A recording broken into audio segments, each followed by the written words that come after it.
Hello, welcome to another lesson. My name is Kenneth Acha. I'm excited that you're joining me again for another lesson. Today I'm going to be talking with you about how to have effective meetings, whether it's board meetings or staff meetings. I'll be giving you 10 principles for effective meetings.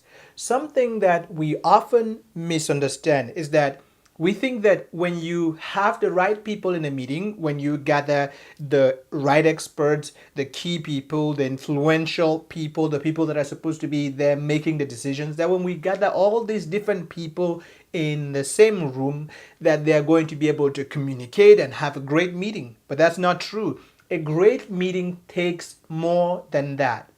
Now, I'm going to show you in this lesson and want you to remember that a great meeting is not just what happens during the meeting. A great meeting has three parts.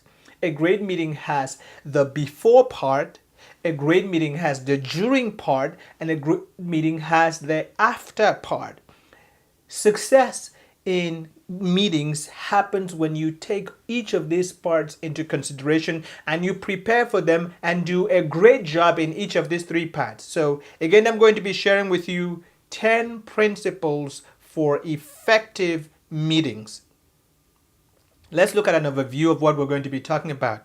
We're going to discuss short and regular meetings, that effective meetings need to be short and regular, that effective meetings need to have a clear purpose and objectives. We're going to discuss that they need to have effective agendas, they need to have effective meeting logistics, they need to have effective use of ground rules, they need to have effective facilitation, effective time management, effective decision making, they need to have effective participation, and they need to have effective minutes taking.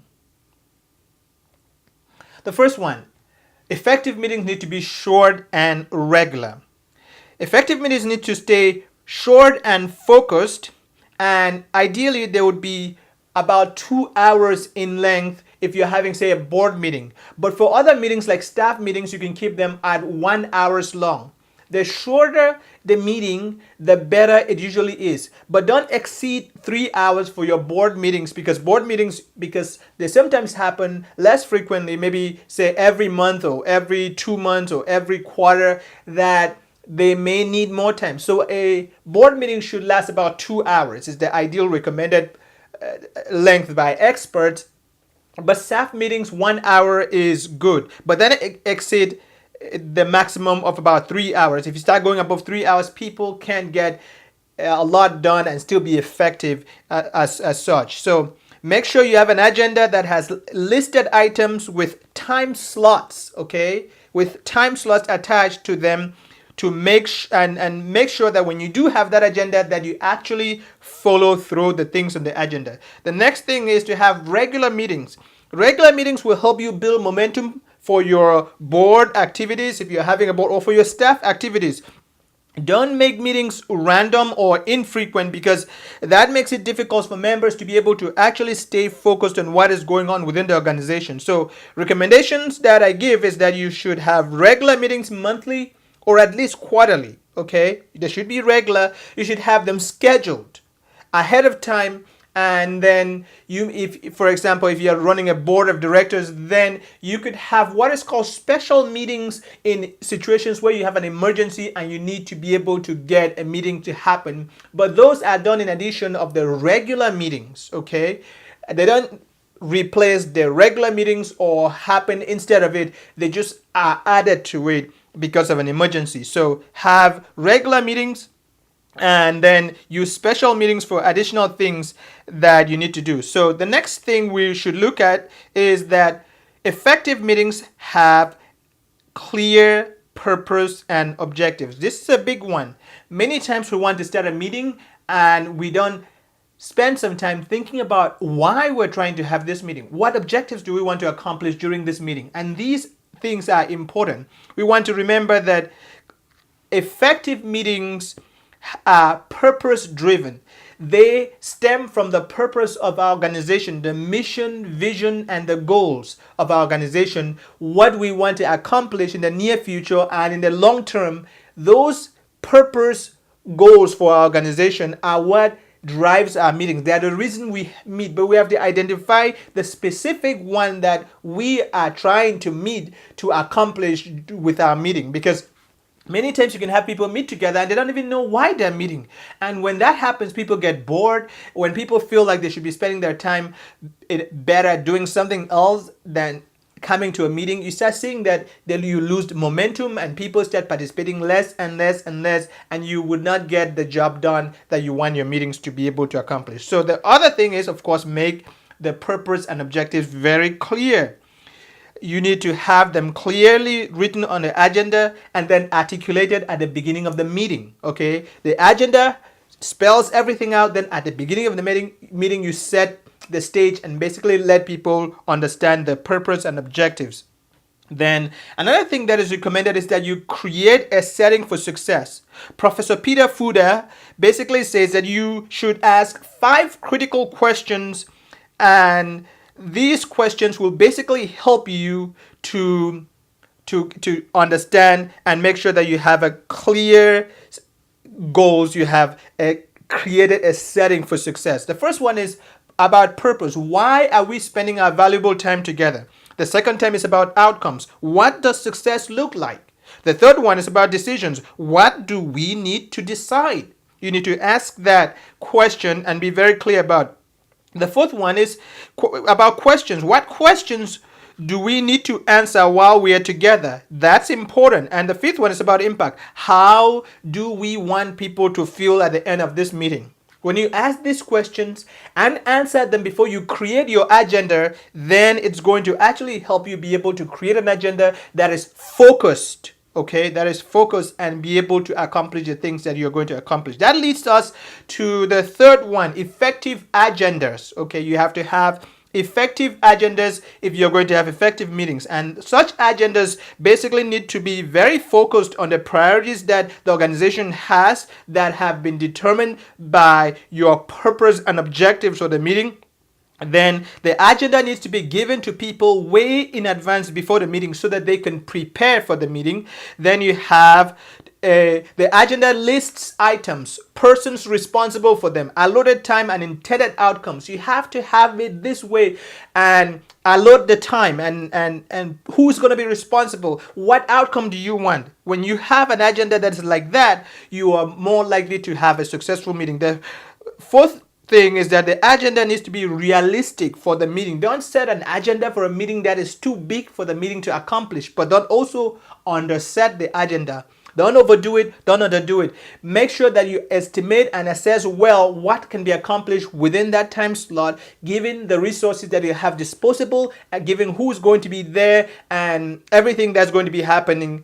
Make sure that you consider that before you set an agenda. And this is not a time for you to set a vision, something huge. It's something that you can attain, something that is realistic, something that is attainable, something that is measurable at the end of the meeting. You need to be able to measure it, okay? And really something that, of course, is time bound, because you're going to have a time limit for your board meeting or any kind of meeting, staff meeting you are having. Again, these rules apply to all sorts of meetings, and meetings play a very important part in organizational life and in living and growing with people and working, because people working as a group are more effective and getting things done than people working alone.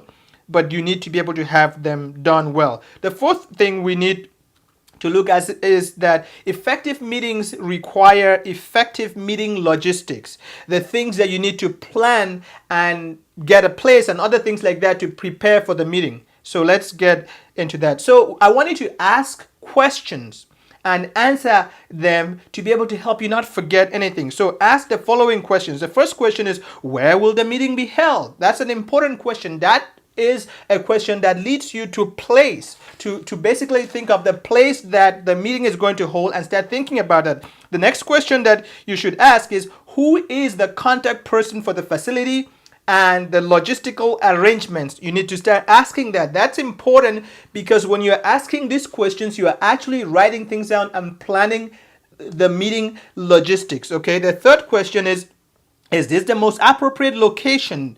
We have to consider territory, consider issues, convenience, comfort, and accessibility, and many other things like that. We need to consider that so that we know that the people that are going to be coming, where are they coming from? Is this the best place for everybody to be able to meet so that the distance that everybody covers is good? And we consider all those things and then pick and make the right choice. Then you need to think what kind of space, furniture, wall space, is going to be available. Okay, you need to think about that.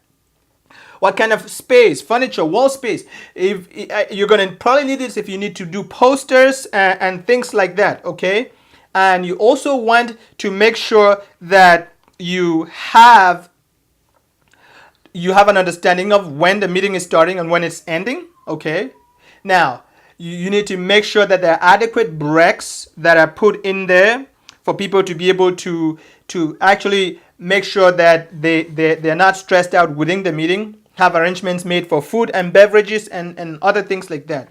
But then you also have to think about equipment, audiovisual equipment, displays, computers, and things like that. Make sure that those are available. Okay. Something you should also think about is the walls. Can people be able to have a meeting in this conference room and have privacy? Some rooms have very thin walls, and so when you try to have a meeting, the people next door or in the building just can hear everything that is being said. Consider that also, so that you have a meeting that actually you can retain the privacy that you need for your organization.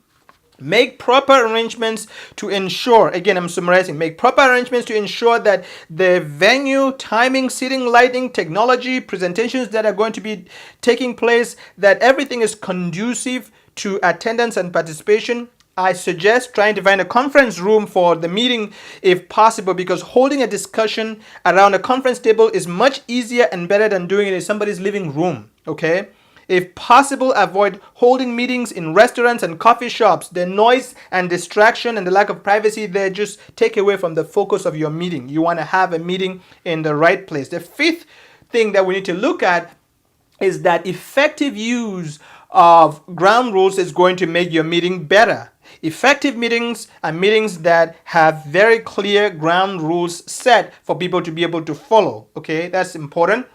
And to look at that, you need to first set the rules at the start of the meeting. That's important. The team should agree and be clear with meeting standards or ground rules from the beginning of the meeting. Then the leader, okay, should basically model and reinforce these ground rules. Okay. The next thing is that he should enforce the ground rules during the course of the meeting. And also at the end of the meeting, there need to be a way to measure or evaluate these ground rules at the end, so that you can encourage the behaviors that you want to see in your people, so that you can become a successful organization. I also encourage that you have rules for technology use. Only use gadgets, for example, to enable outcomes, not to divert or distract people from the agenda. That's really important. Setting ground rules is very important. And while most ground rules simply reiterate things that are common sense to many people, it is very, very beneficial to draw attention to them at the beginning. I encourage every meeting having ground rules set. After presenting the ground rules, for example, the facilitator may ask, does anyone disagree with sticking with these ground rules during our meeting? And that is important. If no one has any objections after you've stated the ground rules, then when you're having the meeting, if somebody acts out of order, acts in a way that violates those ground rules, you can then gently say, we agreed at the beginning that our meeting was going to be this way and that way. Please let's avoid this behavior. That way you are saying something that is reminding people that, oh, I made a commitment that I will not do this. I need to keep that commitment. That's very important. Let's look at some examples of common ground rules that I think you should have for your meeting. Okay. For example, don't make or receive phone calls or use any personal electronics during meetings. That you should set your phones to silent or vibrate. That's something that everybody will agree with at the beginning of the meeting, and it will make it easy for you to be able to then remind people of that commitment at the end. It will not be like you are just telling somebody that they're breaking a rule that they didn't agree with, but it'll be reminding them and it'll be easy for people to accept that. Also, you want to talk with people and have a ground rule that you're going to start and end sessions on time. Everybody will want that, to start and end sessions on time.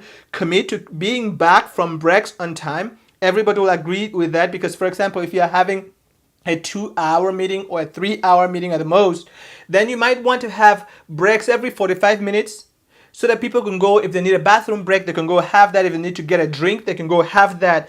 But if people start delaying from coming back from break, it's going to make everybody not be able to continue the meeting as they should. So we should agree that, okay, this is going to be a 5-minute break, and then everybody comes back right after the break. So that's important to agree at the beginning, that everybody comes back on time after the break. We also want to agree that everybody participates, okay? That's an important rule to make sure, so that it reminds people at the beginning without you having to say, oh, you're not participating. Oh, can you participate? Oh, you didn't participate.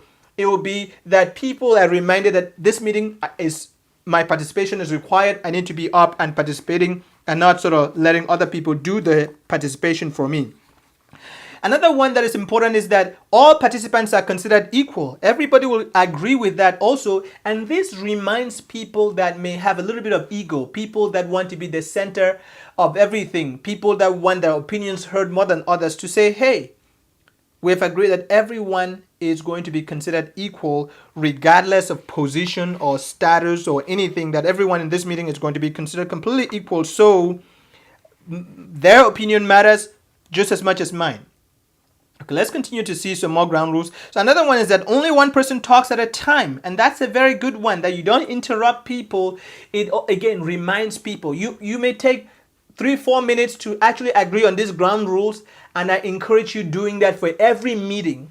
What that does is that it basically reminds people of what is expected for them during that meeting in terms of conduct and their behavior. And then it makes the rest of the meeting, 2 hours, 3 hours, 1 hour meeting, run more effectively when the facilitator basically calls people to honor the rules we agreed at the beginning, and basically gently remind people and redirect them, rather than them coming up with a rule that may make people, even though it's a very common and very easy rule, some people might get offended if the agreement was not done in the beginning and they were not reminded. Okay.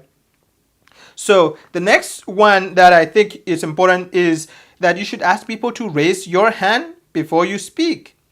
And this is very important when groups are larger than 6 people. But I think even for groups of 4 people, if somebody is talking, a way to indicate that you'd like to come in is to send your hand up, and you agree on that. And that makes it easy for people to avoid cutting other people, which can make people angry inside that they're being cut by other people, and then it creates some tension or emotional displays within the meeting, and then it takes the meeting in a direction that is not good. But if somebody sends their hand up and everybody sees their hand, the person who's talking knows that, okay, they're indicating that after I finish, they will come in and talk, and I could finish my thoughts first, round up, and then give them the opportunity.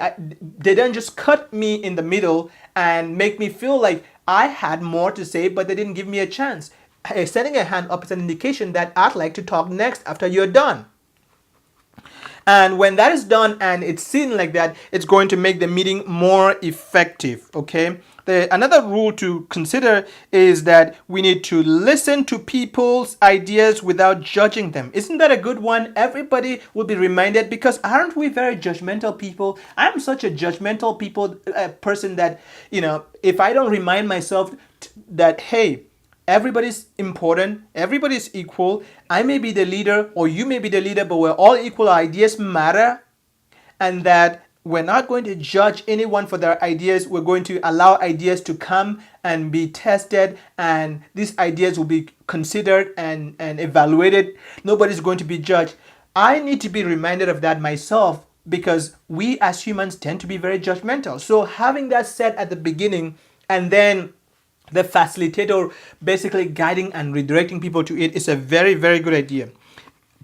One that is important also is that people need to clean up after themselves, and that makes it easy for other people, so nobody gets angry that, oh, other people don't care about cleaning the place, I'm the only one cleaning the place, and then that also creates bad group dynamics. The last one to consider is that you should know that these rules are rules that you could set for yourself, and you could, as a group, can decide your own rules, not that add to what I've recommended. These ones are recommendations, not fixed laws, but I think that they make complete sense to consider. So, but you could come up with your own rules, add to them, subtract from these ones, but agree at the beginning of the meeting what the rules are going to be so that people know. Can you imagine playing a game that not everyone knows the rules? It's, you don't know when to call a foul, and you might be calling a foul when somebody thought, hey, it's okay. For example, turning off cell phones and making sure that you put your phone on vibrate and not texting and doing things like that. If you're working with a young person, they might think, hey, just sort of receiving a text from my friend and bending down and just responding. Young people would say, I still listen. I'm still listening to you. I'm texting, but I'm still listening. In fact, I've even had young people say, oh, I can't just do one thing at a time. I have to multitask.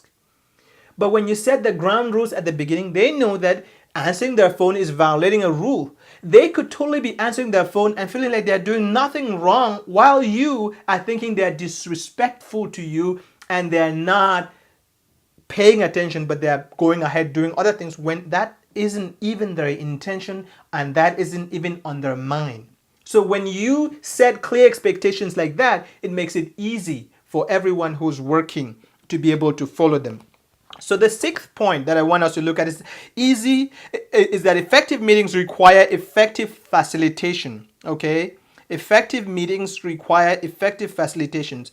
A common misconception that I mentioned at the beginning of the meeting is that when you get successful people in place and you get the experts, that you're going to have a successful meeting. That's a misconception. While experts and the right people are important to get in place, having a successful meeting takes more than that. Facilitation is a key part that you have to be able to have an effective meeting. In most meetings, the chairperson, if it's a board of directors, the chair, or if you choose to call your chairs presidents, are usually the default facilitators. But in staff meetings, it could be the boss or some other person that's chosen to be a facilitator if it's a meeting happening among people that are peers. But there should be a facilitator who basically would ensure that everybody sticks to the ground rules and also conduct the meeting effectively.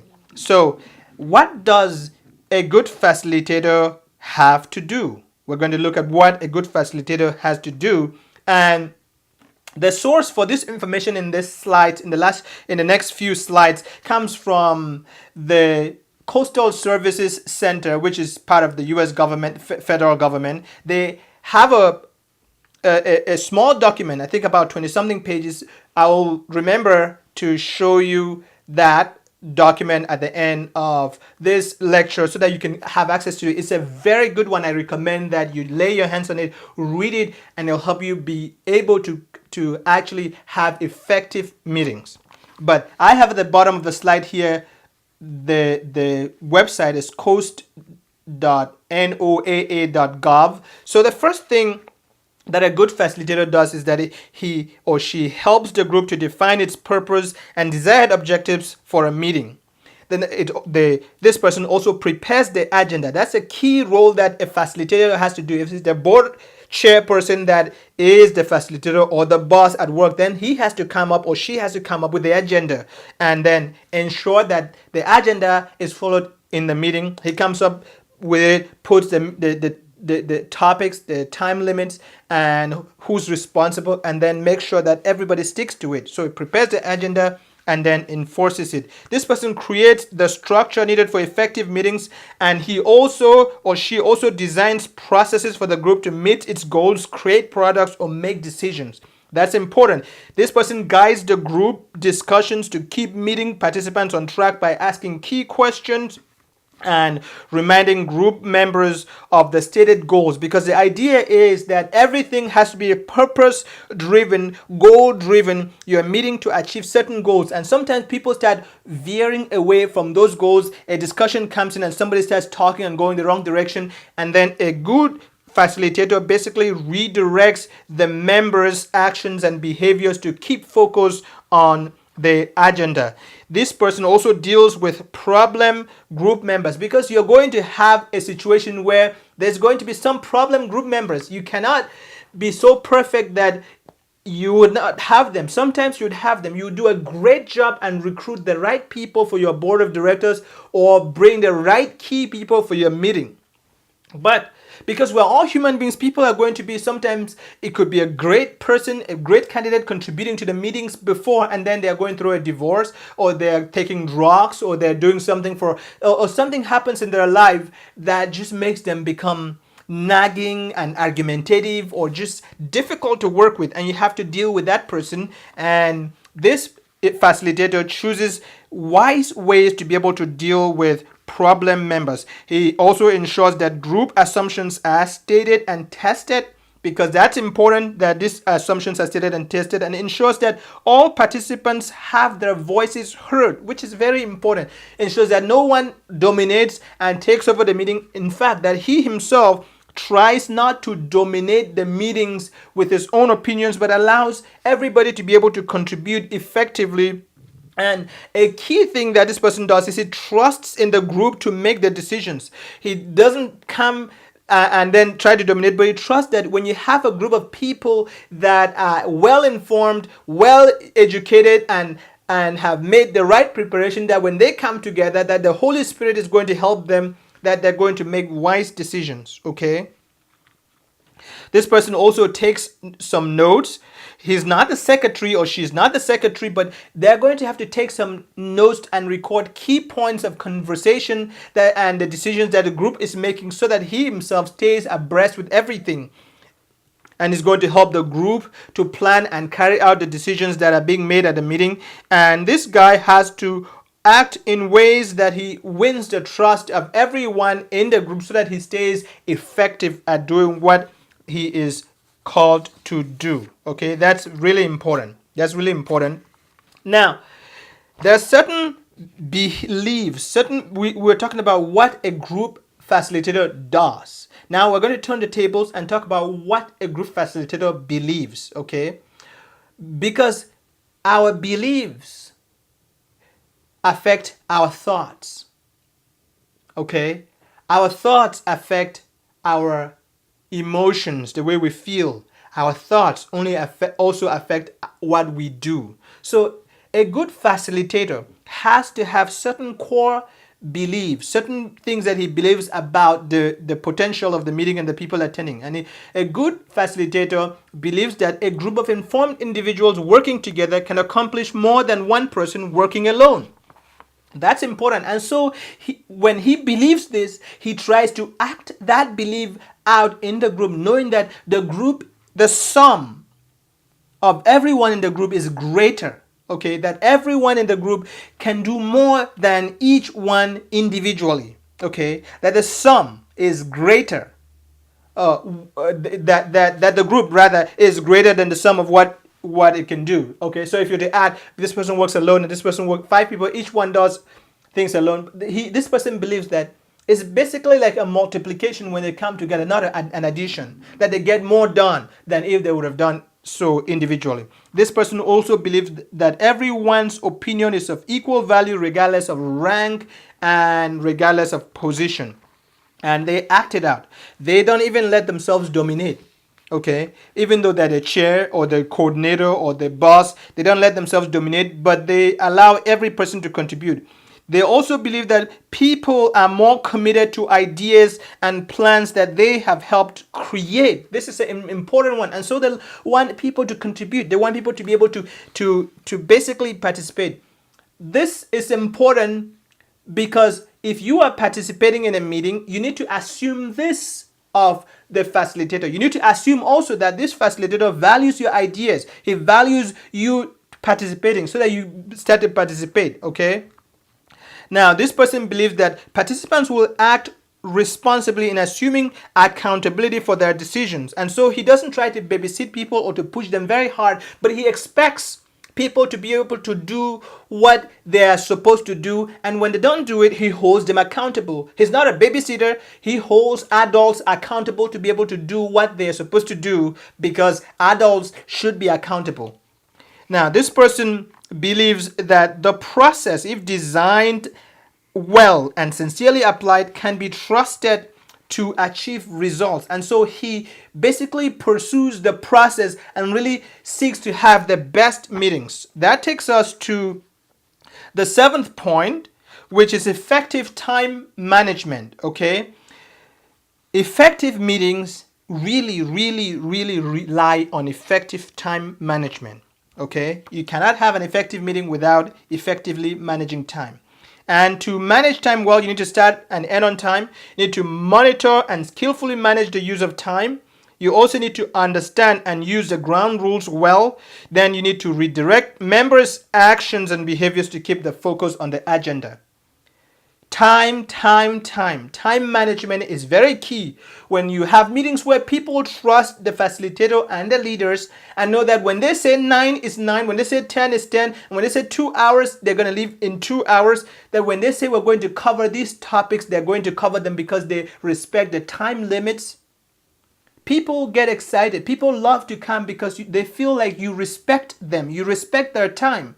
But if they feel like you come and say a meeting is going to be at this time, and you don't show up or you don't begin the meeting because you're waiting for people, instead of starting the meeting and then holding the people late accountable for their lateness, then people start losing trust. They don't come early themselves. They start thinking, well, I'm not going to have a meeting start early, so why come early? And then it starts becoming a very bad habit that actually derails the group. So effective time management is an important part of effective meetings. The eighth one is that effective meetings rely on effective decision making. You can't have a meeting that you basically come and disseminate information. If you're going to just tell people things, perhaps there's a better way to do so, okay? Perhaps sending an email, perhaps even doing a video and explaining everything that needs to be explained and saying, hey, stay home and listen to this 30-minute video or this 1-hour video and get informed about what is going on. That may be better because people don't have to break their schedules and drive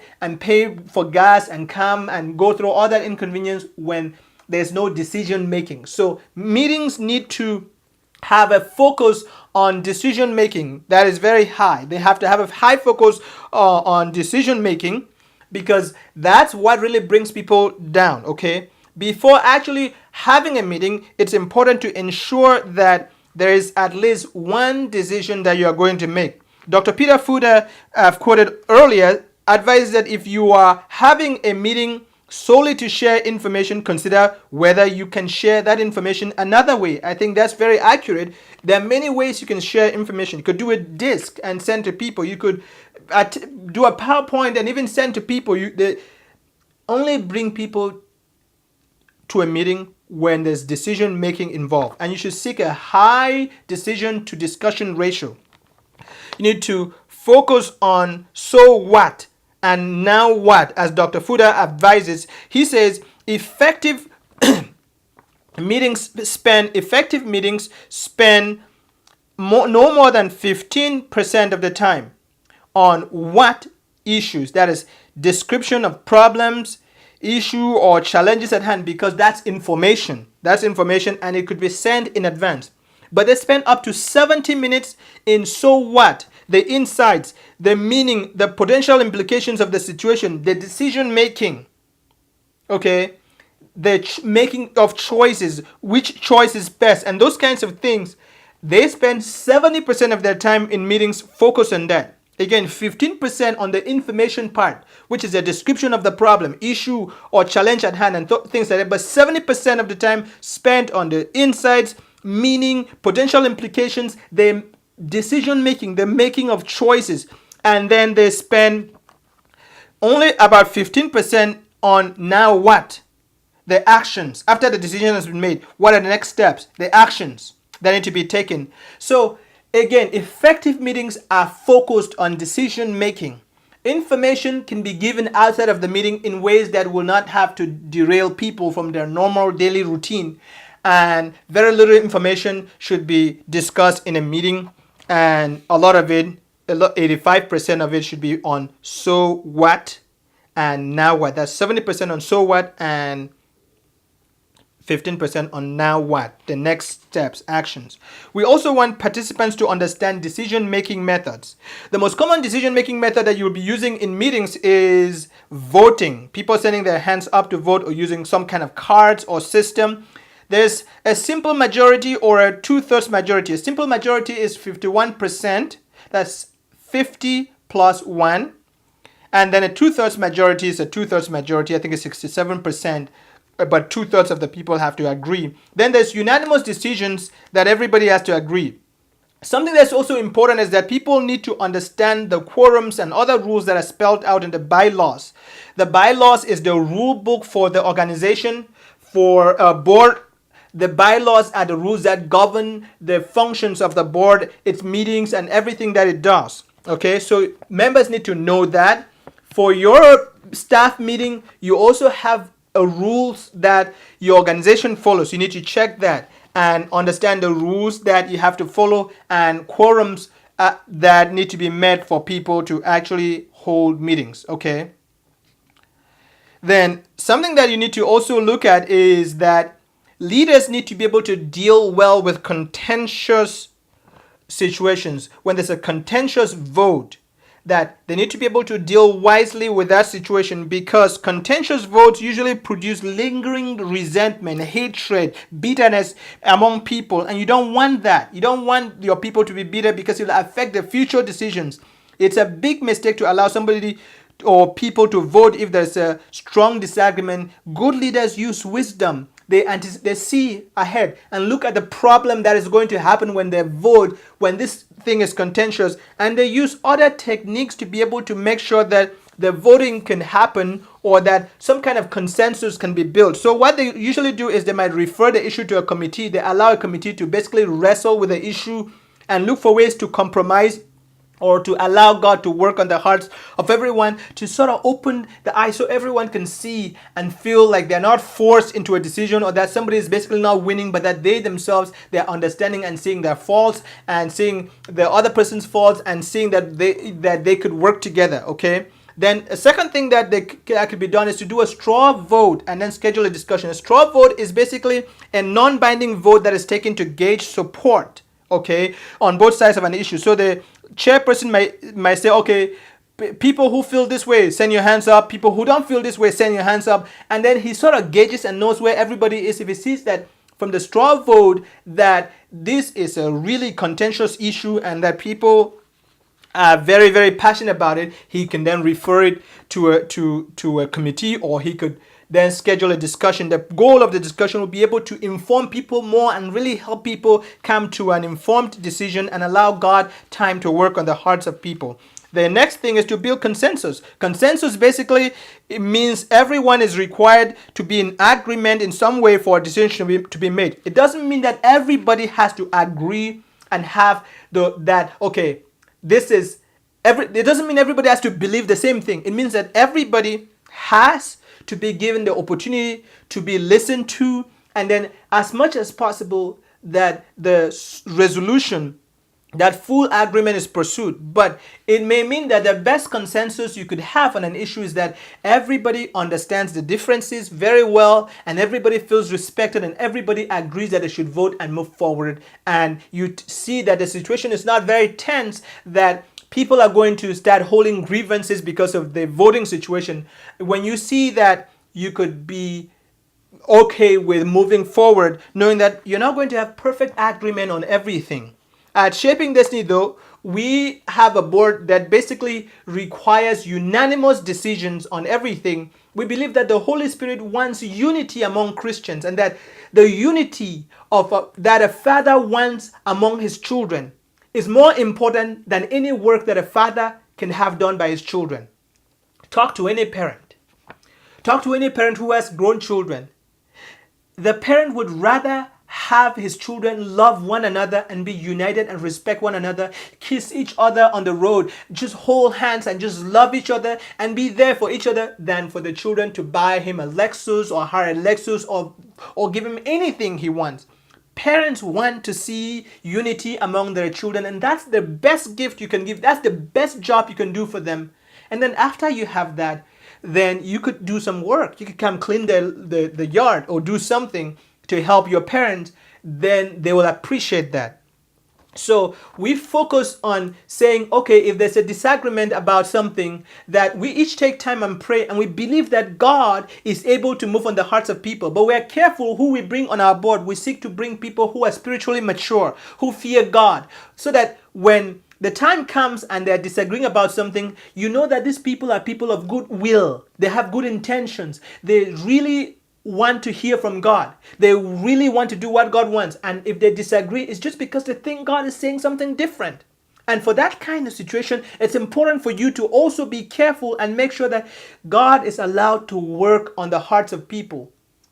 If you have people that you think they have ill intention or evil intention, they're just wanting to not have things move, that's a problem. But it's a problem that you even recruit those people on your board or bring them on your meeting.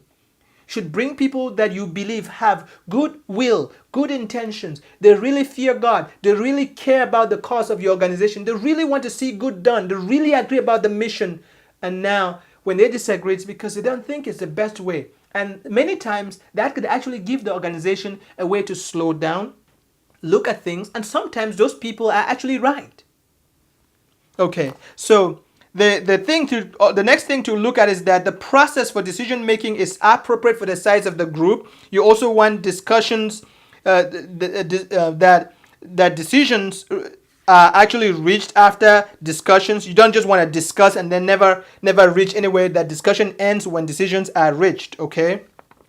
And you want to also see that decisions can not only mean that you actually agree and have what you want. Decisions sometimes could mean defer, or could mean table the thing, and it could mean just sort of get incremental decisions, agree on one part and then address the other one at the next meeting. That's not ideal, but sometimes to be effective, you have to do that. Okay, the next thing, number 9, that we have to look at is that effective meetings require effective participation. They require the participation of everyone. To increase participation in meetings, then I recommend that you send out homework. What do I mean by that? Homework is any material that people need to read, review, research, or act on before the meeting that will help them be able to fully participate in the meeting. It could be minutes from the last meeting. It could be financial documents. It could be something for them to research on. It could be having them do actions that they agreed on the last meeting that they were going to do, and they're supposed to come and report in the meeting. Anything that will help a person to be able to be fully engaged and fully participate in the meeting is homework that you should send to them to do before they come. This makes sure that when people come in, they're not trying to read the minutes and read things within the meeting, and so when they do that, they get tense, they can't make the right decisions. You want people to read and think about these things when they come. They're bringing wise insights. They're bringing good insights that everybody have and bring together, and then we see how everybody can be strengthened. That's very important. Send out homework. And then the next thing to do is that you should consider who's invited. That's important. You need to limit the attendees to those that really need to be there. Take time to think about who really needs to be there. Everyone should ask himself, and the leaders should also ask, as people are also asking themselves, who want to attend? Because sometimes we want to attend meetings and we'll be angry if the leaders don't include us. We should ask ourselves, why am I really attending the meeting? Am I doing so to contribute, or out of habit, lack of trust of the other people, or to control, or some other reason? The leaders also need to ask the same questions. Why am I inviting that person to attend? The person also needs to ask, what is my specific contribution to the meeting? What am I going to contribute?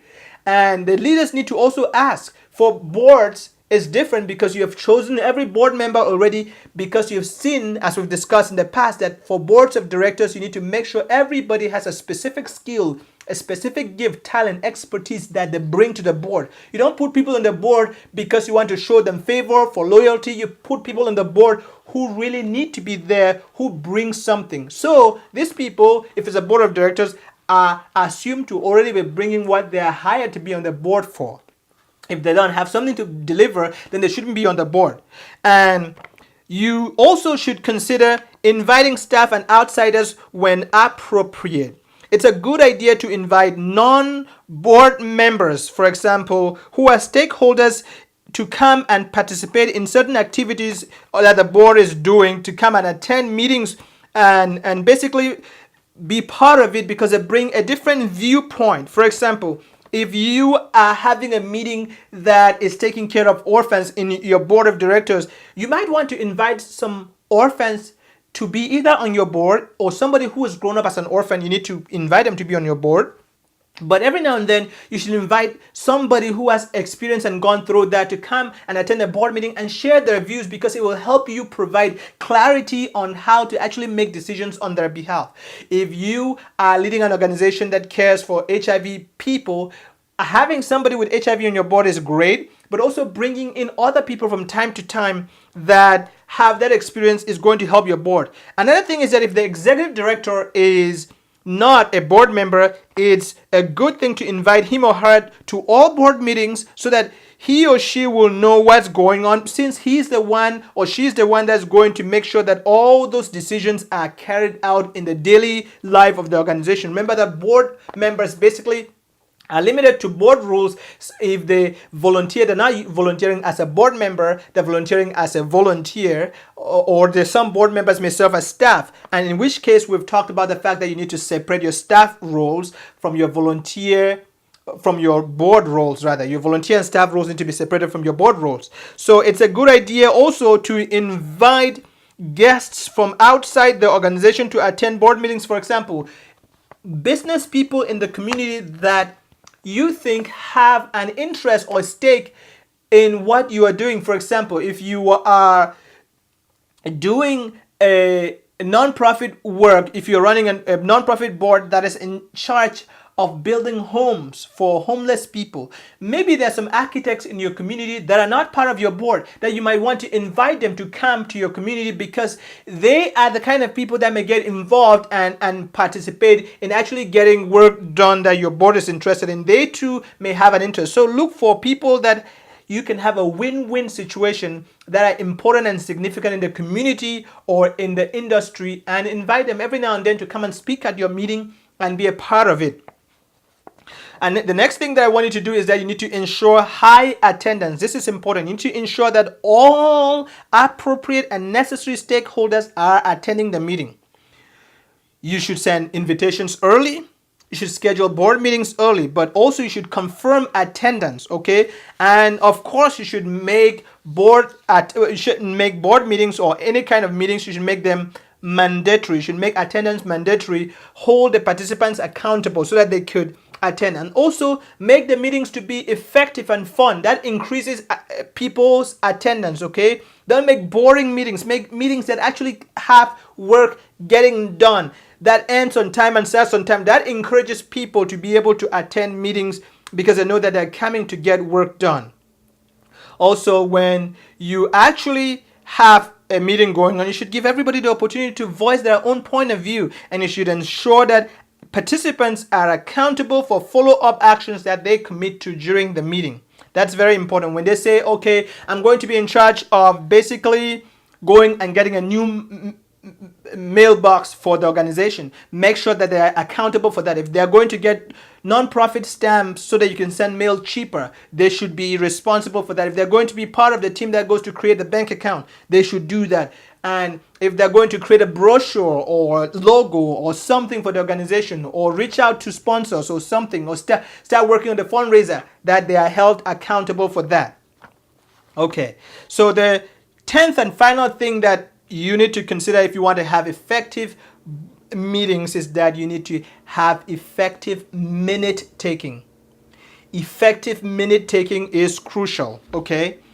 you want effective meetings because minutes record the activities. Minutes help you be able to capture what was discussed so that you can build on it. Minutes are crucial. They are legally required for your board meetings anyway, if you're holding board meetings, but the importance of minutes cannot be overemphasized. Now, to be able to have effective minutes, you need to make sure that the secretary is given the resources he or she needs to be able to take good minutes. Okay? If the secretary is the one doing it, if it's somebody else, make sure they have the resources needed. That minutes record decisions and reasons for those decisions. This is important because the board has a fiduciary duty, the duty to also care, and the duty of loyalty, the duty of obedience for your organization. They have those. And so when you record decisions, you need to record reasons for those decisions. That's important. Minutes needs to clearly reflect actions taken at the meeting, and minutes also need to be typed out and sent as soon as possible. And in general, meetings should include things like the name of the organization, the type of meeting, whether it's regular or special, the date, time, location, the names of all members that are present or absent, the names of guests and guest speakers. They need to include approval of minutes, treasurer's report, committee reports, motions, and how directors voted.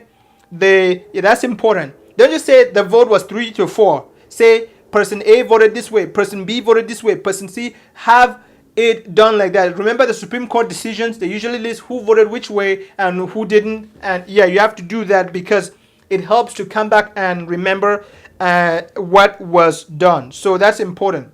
Also, you need to look at motions and how, I've talked about that, motions and how the directors voted, the date of the next meeting. That's key. Before you adjourn your meeting, you need to make sure that you all agree on the next meeting and that you also get input from the meeting participants about the agenda of the next meeting. Start working on the agenda of the next meeting, get their input right there. That's the best time to get their input. Don't let them go before you get their input, but get their input right there so that the place and everything about the next meeting starts getting picked and their input is taken in.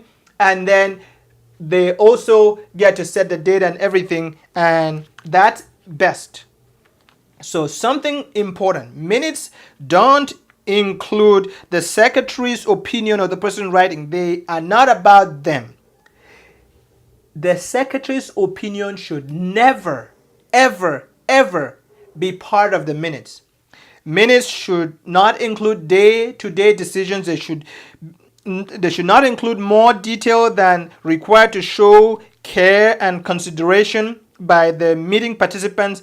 They should not include personal observations by meeting attendees. People are going to attend meetings, they will joke, they will make sometimes sarcastic jokes, and they will say things that shouldn't be in the meeting minutes. That's very important. The meeting minutes should only have decisions, actions taken, things voted upon and agreed, so that it's very objective. It's very objective. It should never have inflammatory or inaccurate statements that are put in there. Well, we've really gone over these 10 things in this lesson. We've said that an effective meeting needs to be short and it needs to happen regularly, that they need to have clear purpose and objectives, they need to have effective agendas, they need to have effective meeting logistics, they need to have effective use of clear ground rules, they need to have effective facilitation, effective time management, effective decision making, effective participation, and effective minutes taking. Your meetings are important. Your board meetings or your staff meetings are going to really determine how your organization, if it's a board meeting, or your department, if it's a staff meeting, really does. It's important that when you gather these people together, that you get the best work done and that you don't waste anything. Remember that, for example, if you have 10 people in a meeting and the meeting lasts 2 hours, it's not a 2-hour meeting. It's not 2 hours lost and wasted. It is 2 times 10, it's a 20-hour meeting. It's 20 hours of people's time. Imagine that you are working doing a business. Every time you call a business meeting and you take 2 hours, you're taking away 10 people who could be working on work that is meaningful, that is contributing to the growth of your business or your ministry. So when you pull them down, it's not a 2 hour waste, it's a 20-hour waste if it's 10 people. It's 20 hours lost of creative work, of value that could be added to your team. So you should make sure that you are conducting the meetings and actually getting the right results that you want. You should also ensure that you focus on the 10 things we've talked about here, because that's how you are again going to really make sure that your meetings are successful. I hope you enjoyed this lesson, and I'll see you in the next lesson. Not so fast. I told you at the beginning that I was going to share with you a link that you could access to get to the site that I cited in my lesson, and it's the Coast Guards, the U.S. government Coast Guards, and the URL is sitting right there, and the document is right here. It says it's introduction to planning and facilitating effective meetings. It has some really good stuff, and let's look at the table of contents. It goes up to about 26 pages. It's a very short read, and it's going to really help you be able to be an effective facilitator and actually to set up good meetings. It talks about planning a productive meeting workshop. It talks about many things, and read it. Is going to really help you be able to handle effective meetings.